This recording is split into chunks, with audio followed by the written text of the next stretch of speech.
Good morning, I'm Kristin Feledy and welcome to NewsDesk on SiliconANGLE TV for Monday, March 11th, 2013. The controversy continues to surround Google Glass. Join us now to provide his breaking analysis on these new developments is SiliconANGLE Founding Editor Mark Rizzn Hopkins. Good morning, Mark. Good morning. Good to have you back. Thank you. Google Glass won't hit the market until late this year, but the owner of the 5 Point bar in Seattle has already made up his mind. Google Glass is not welcome. Mark, what do you make of his preemptive strike? Is this about privacy for his patrons, or do you think it's more publicity for his establishment?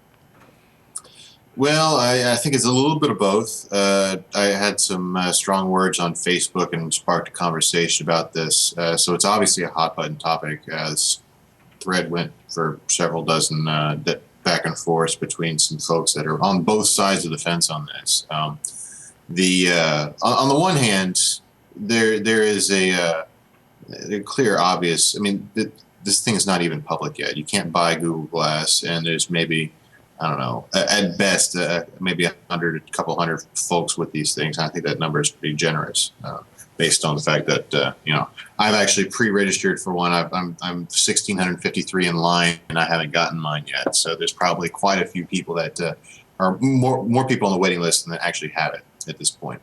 So banning it is a little bit ridiculous. On the other hand, the salient point that are made by a lot of these folks that are not necessarily fans of Google Glass is that there's a right to privacy, or at least an expectation of privacy in certain situations. Now, certainly it's within the rights of the owner of the bar to protect the privacy of his patrons, or make a policy that protects the privacy of his patrons. It's private property. I mean, it falls under kind of a trespassing law type situation, where if you don't abide by the wishes of the owner of the property, you can be considered a trespasser and kicked off. However, in the public commons, in the commons area or a public area of any part of the country, we have no explicit right to privacy. So there's nothing that can be said to someone that was wearing Google Glass. As soon as you step outside of the bar, someone wearing Google Glass has their right to film you being drunk in public trumps your right to be drunk in public privately. We've learned that the 5 Point has a camera surveillance system, and some are criticizing the do as I say, not as I do video policy as being hypocritical. Do you think businesses will accommodate customers who want equal rights when it comes to video surveillance? I think as time goes on, and this was my point, I think as time goes on that you're going to see, just like in Texas we have a right for a concealed carry, a handgun permit. You can carry a concealed handgun anywhere in the state of Texas, except for private property, where they have a posted sign that says you can't carry a concealed handgun onto the property. And so I think that Google Glass and systems like it are going to become popular enough that places that create rules expressly prohibiting folks from wearing it on property are going to see a decrease in business.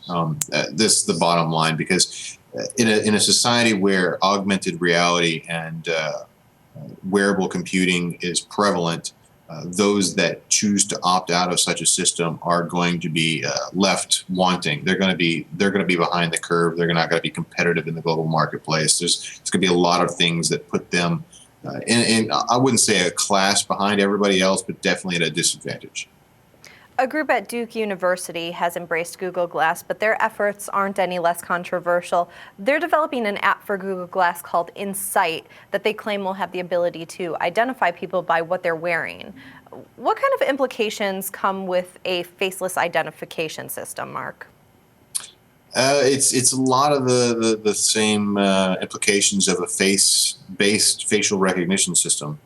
It just makes things a little bit easier. I think that it's easy in a small pool of people to do kind of fashion-based recognition, maybe even a larger group. But as you start to go into a mainstream, I mean, there's a lot of people that shop at Walmart. I mean, probably more than one person has the same wardrobe based on like a Walmart, Target, JCPenney shopping pattern or something like this. So I think once it enters the mainstream, it will have to be combined with other factors to do positive identification. Implications, though, I mean, this is what's really important. Even if it's able to be, 80% right, or even 60% right, and combine the factors like location to make a positive ID match, you're going to see kind of not to go back to the gun debate thing, but this is saying an armed society is a polite society. In a society where your name and internet history is attached to your meat space presence, and like if I'm walking down the street and I see Kristin Feledy, I don't know you, but I see your name tag covering up in the last 50 comments you made on YouTube, and everybody can do that. I'm guessing the comments that people make on YouTube would probably be elevated in quality level. We won't see some of the legendarily bad and offensive comments that we see on YouTube. People will be a little more careful about their interactions online because they know it's forever attached to their real identity. Most of the concerns that have been voiced about Google Glass center around how adults will use or misuse the product. What about the children? Should parents be worried? So I think this has to do with, I saw some really interesting articles. One, I think it was an MIT or Kurzweil's blog, had a picture of a baby, just like a newborn baby with a Google Glass on its face. And it's talking about, what are the implications of a child being reared in an augmented reality world?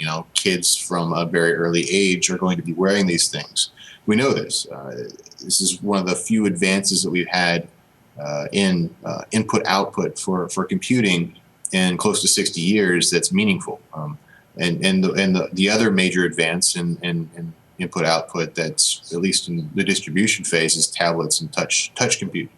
And that has already shown to be very popular with youngsters. So implication-wise, so in a world where kids are wearing glass and other augmented reality tools, I think it becomes even more important to pay attention to or educate children on the permanence of posting online. We talk about that now, with Facebook and, I guess MySpace in years past, where you could post something online and then it could come back to haunt you when it comes time to get a job after you get out of college. It becomes even more of a deal because you don't have to be nearly as tech savvy to pull up that digital history now. Multitasking can become invisible with Google Glass. Do you think there's a chance that new ability might be misused? Now, of course, it's a tool, and tools can be used for good and evil. It's not the tool that is inherently good or bad, but the wearer of it. And I think, this is what's interesting about this. It quickly gets metaphysical when you start talking about an esoteric, when you start talking about augmented reality, because it amplifies, and just as the nature of a tool does, it amplifies the good and the bad behaviors in humanity. Mark, you've been writing contemplative articles discussing these types of privacy concerns and issues for years. Does the introduction of Google Glass mean that this marks the end of privacy? Is the sky really falling, or do you think it's being overblown? So I wouldn't necessarily say the sky is falling. And I wouldn't necessarily use the word overblown, but I don't think you can emphasize enough the change that augmented reality is going to bring to society. Like I mentioned before, your digital history, in a couple ways I mentioned that. Digital history are going to be at the fingertips of anybody who sees you wearing one of these devices. It's that technology is here today. It's just part of the big data revolution. It's part of the convergence of new input-output technologies, basically data visualization, which is something we talk about all the time at these Strata conferences and Duke conferences. Just data visualization brought down to the consumer level. This is why I think it's both a positive and a negative thing. And without a doubt, positivity, negativity aside, it's going to be a far-reaching thing. We talk about, remember, we talked about how Target had that situation where a little faux pas where they actually alerted the parents of the child who was pregnant because they saw her purchasing patterns, and they sent her some flyers and coupons. Hey, you might want some formula too. And the dad's like, what? All right, so this is the sort of thing you can do with big data. It's just correlating disparate data points to find a conclusion. this is the sort of thing that is right now it's only in the reach of large corporations, or at least large groups with the kind of digital savvy that understands how to put these APIs together, right?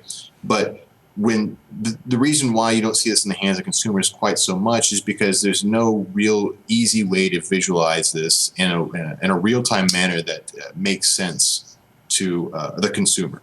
But with something that heads-up display, an augmented reality display, is an easy and accessible visualization tool for all kinds of disparate data mashups. And so I think you're going to see that style of data accessibility that we talk about with the Target example with Google Glass. There's all these APIs that have existed for close to 5-6 years that Kristin, Nicole, and I and other folks that have been kind of following the social revolution have been documenting. And you're going to see that sort of stuff come to augmented reality in a way that will change fundamentally how society ends up interacting with each other. Well, Mark, it's been a very interesting conversation this morning. Thanks again for taking the time with us. Absolutely. And for all the latest in-depth coverage and breaking analysis on tech news, keep up to date with NewsDesk on SiliconANGLE TV.